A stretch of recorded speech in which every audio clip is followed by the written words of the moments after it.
Good morning. It is episode 136. 130. Is it 136? Are you sure? Oh, yeah, it is 136. I actually just double-checked my notes and thinking, are you sure? It is 136 and it is Friday morning. We've done the Friday dance. This probably seems a bit weird if you're watching me if you listen to on podcast, you're like, where's Ding gone? Where's Ding gone? I was doing a little dance and I don't know. I actually thought it was going to be better than it was, and off the cuff, it wasn't very good at all. Okay, so what? Do you know what? Now I forgot what we're talking about. Okay, so, oh yes, that's what we're talking about, strengths and weaknesses. Okay, so I'm actually sweating now. I'm actually sweating. My little dance. Okay, and do you know what I'm going to try and do on this podcast now? The idea of this podcast was it was little takeaway nuggets. Yes, nuggets. Yes, believe it or not, I believe there's nuggets. It was little takeaway nuggets. It was only supposed to last between 2 and 5 minutes. And I realized that what I do is I start waffling on, and before I know it, it's 10, 12 minutes long. And I can probably condense that because there's a lot of waffle in there. And so I'm going to try and condense it as tight as possible so it impacts you and gives you the most value on a day-to-day basis. And yes, I realize that I have just been waffling on about not waffling on anymore. I know, sorry. Okay, so what we're talking about, I forgot what we're talking about today. Oh, yeah, we are talking about strengths and weaknesses, and we all have them. And if I'm honest, I 100% have probably more weaknesses than most people, but I'm very good at certain other things. And this is where I need to work on myself a little bit more, because just then I was like, oh, you said you're very good at something. Oh, you can't say that. Oh. But I was more than comfortable saying I'm not very good at a lot of things. Why is that? Why? That is something that I really need to think about. Right, okay, strengths and weaknesses. I am fed up of people saying you've got to work on your weaknesses. No, you don't. You forget your weaknesses. If you're a business owner, if you're an entrepreneur, if you just want to get stuff done, even if you're working for somebody, and by the way, I don't mean that as a bad thing at all, but what I'm trying to say is that don't work on your weaknesses. Why would you work on your weaknesses? Work on your strengths. Why wouldn't you work on the very, very best thing? Let's take football, for example. You don't see a left back working on being in goal, do you? No, because it's a completely different area. Myself, I am dyslexic. I can't tell you a difference between a P and a B. I'll tell you an embarrassing story. When Angela, in my self-storage, she's the manager of my self-storage facilities. When we've been working together about 2 months now, and we had a meeting, and in that meeting, she goes, Dean, at the very end, she goes, can I ask you a question? And please don't be embarrassed. And when somebody says that to me, don't be embarrassed, I'm like, I'm going bright red already. And I'm like, no, I won't be embarrassed. No. She goes, are you dyslexic? Or are you just not very clever? Or some words to that effect. But she definitely said, are you dyslexic? And I was like, yeah, why? And she goes, I'll be honest, I'm itching because I feel uncomfortable saying this.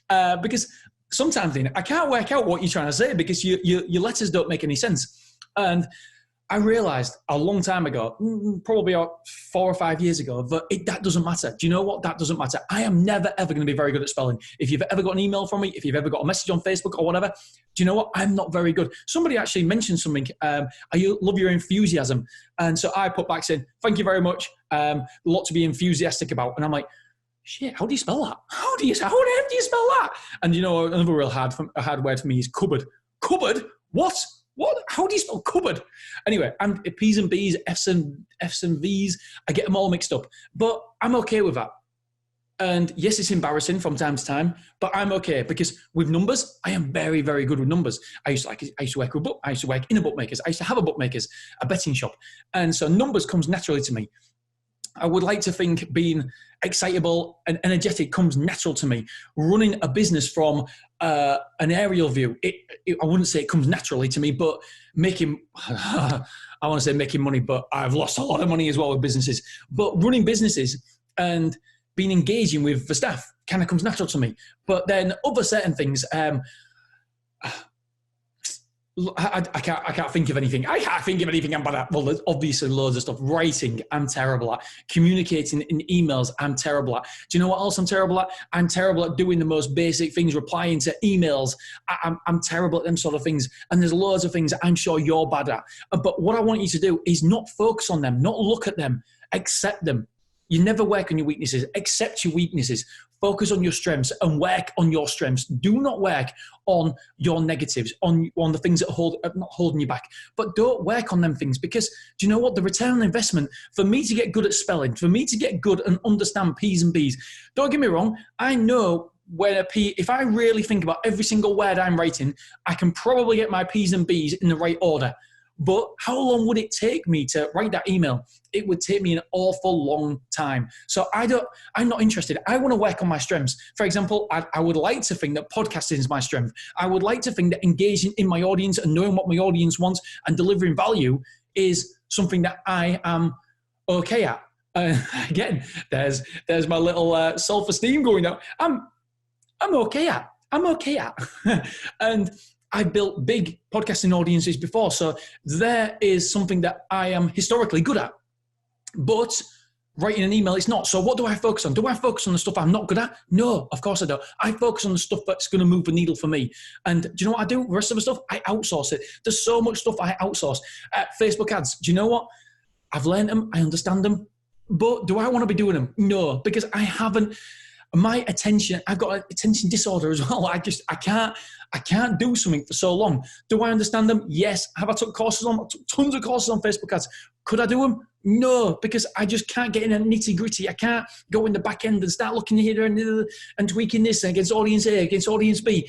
I love looking at reports and then deciding what we do from there, but actually setting them campaigns up, no. Pay-per-click campaigns, no. We've got the queen of PPC who helps me out there. She's called Kerry, because I understand them, but do I want to be doing them? No, because I'm not good at them. I'm not good at that granular level. Understand it from a return on investment, knowing what my cost to acquire a customer and cost to actually lifetime value of a customer. Yes, I know the numbers. I can balance them, and I know if a campaign's worth it for me or not on a high level. But do I want to be doing the granular stuff? No, I just can't. I realize the time now. It's 7 minutes.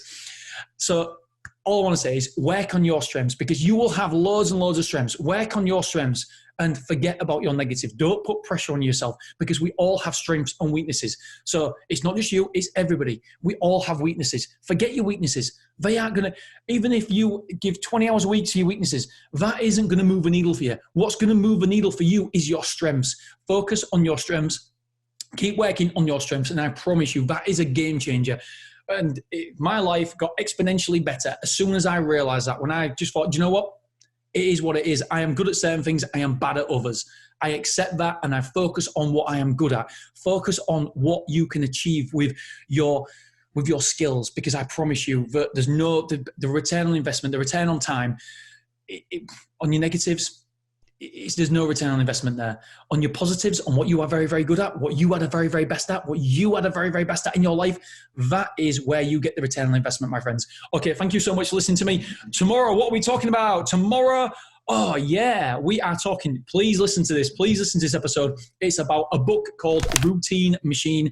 It is a brilliant book all about routine. There's so much more, and it's not just about routine. There's so many good takeaways, and I'm going to do the book review tomorrow.